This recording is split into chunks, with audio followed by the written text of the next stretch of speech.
السلام علیکم پیارے بچوں، اب تک ہم نے اعادہ پروگرام اردو جماعت ہفتم زبان اول کے کئی ورک شیٹ مکمل کر چکے ہیں۔ آپ ان تمام ورک شیٹس کو اپنی کاپیوں میں تحریر کر چکے ہوں گے۔ تو آئیے بچوں، آج ہم ورک شیٹ نمبر 11 کے مشاغل کریں گے جو زبان شناسی یعنی قواعد پر مبنی ہیں۔ مشغلہ الف، مندرجہ ذیل الفاظ پڑھیے اور جدول کے متعلقہ خانوں میں لکھیے۔ بچوں، پچھلی جماعت میں آپ کلمہ اور محمل الفاظ کے بارے میں پڑھ چکے ہیں۔ بمعنی لفظ کو کلمہ کہتے ہیں اور بے معنی لفظ کو محمل کہتے ہیں۔ بمعنی لفظ جس کے معنی ہوتے ہیں، بے معنی لفظ جس کے معنی نہیں ہوتے۔ جیسے یہاں پر کپڑے وپڑے میں کپڑے کلمہ ہے اور وپڑے محمل ہے۔ اسی طرح ان الفاظ کو متعلقہ خانوں میں درج کیجیے۔ مستقل کلمہ، اجزائے کلام کی 5 قسمیں ہیں۔ اسم، وہ کلمہ جو کسی شخص، جگہ یا شے کے نام کے لیے استعمال ہوتا ہے اسم کہلاتا ہے، جیسے احمد، حیدرآباد، قلم وغیرہ۔ ضمیر، وہ کلمہ جو اسم کے بجائے استعمال ہوتا ہے ضمیر کہلاتا ہے، جیسے یہ، وہ، ان کو، ہم، تم، آپ، تمہارا، ہمارا، میرا وغیرہ۔ صفت، وہ کلمہ جو اسم کی کیفیت یا خصوصیت کو ظاہر کرے صفت کہلاتا ہے، جیسے گول، نیا، پرانا، شریف وغیرہ۔ فعل، وہ کلمہ جس سے کسی کام کا کرنا یا ہونا ثابت ہو فعل کہلاتا ہے، جیسے پڑھا، لکھا، کھایا وغیرہ۔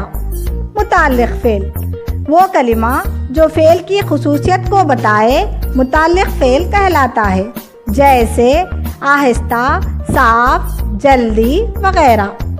مشغلہ ب، ذیل میں دیے گئے جملے پڑھ کر خط کشیدہ الفاظ اجزائے کلام کی کون سی قسم ہے لکھیے۔ یہاں پر اس مشغلے میں خط کشیدہ ہوا لفظ نہیں ہے، میں آپ کو بتاتی ہوں۔ نمبر 1 میں سچ، دوسرے میں انسان، تیسرے میں جلدی جلدی، چوتھے میں پڑھتا ہے، 5ویں میں ایسا۔ ان الفاظ کے نیچے خط کھینچیے۔ ابھی میں نے آپ کو اجزائے کلام کی قسموں کو مثالوں کے ذریعے سمجھائی ہوں، اسی اجزائے کلام کی مدد سے اس مشغلے کو مکمل کریں۔ مشغلہ ج، دیے گئے جملے پڑھ کر حروف ربط کی نشاندہی کر کے قوسین میں لکھیے۔ وہ الفاظ جو ایک لفظ کا تعلق دوسرے لفظ سے ظاہر کرتے ہیں انہیں حروف ربط کہتے ہیں۔ حروف ربط جن کے اپنے آپ میں کوئی معنی نہیں ہوتے، بلکہ یہ دوسرے الفاظ کے ساتھ مل کر ایک دوسرے کو جوڑتے ہیں یا تعلق کو ظاہر کرتے ہیں، جیسے انجم کی کتاب ہے۔ یہاں پر انجم اور کتاب کو جوڑنے والا لفظ کی ہے تو قوسین میں کی لکھیں۔ اسی طرح آپ ان مشاغل کو حل کریں۔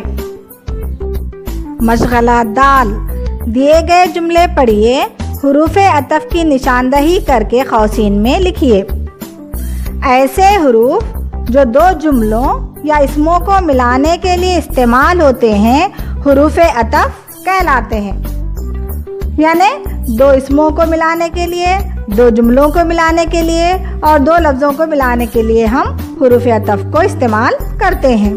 یہاں ان 5 جملوں میں آپ کو حروف عطف کی نشاندہی کرنا ہے اور قوسین میں لکھنا ہے، جیسے نمبر 1، احمد اور محمود نہیں آئے۔ اس جملے میں اور حروف عطف ہے، اور کو قوسین میں لکھیے۔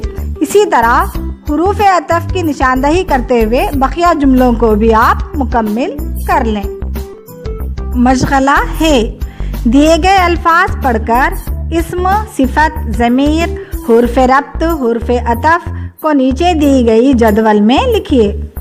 اس مشغلے میں چند الفاظ دیے گئے ہیں، انہیں جدول کے مطابق نشاندہی کر کے لکھیے۔ اسی مشغلے پر ورک شیٹ مکمل ہوتی ہے۔ پوری توجہ کے ساتھ ان مشاغل کو مکمل کرنے کی کوشش کیجیے۔ اللہ حافظ۔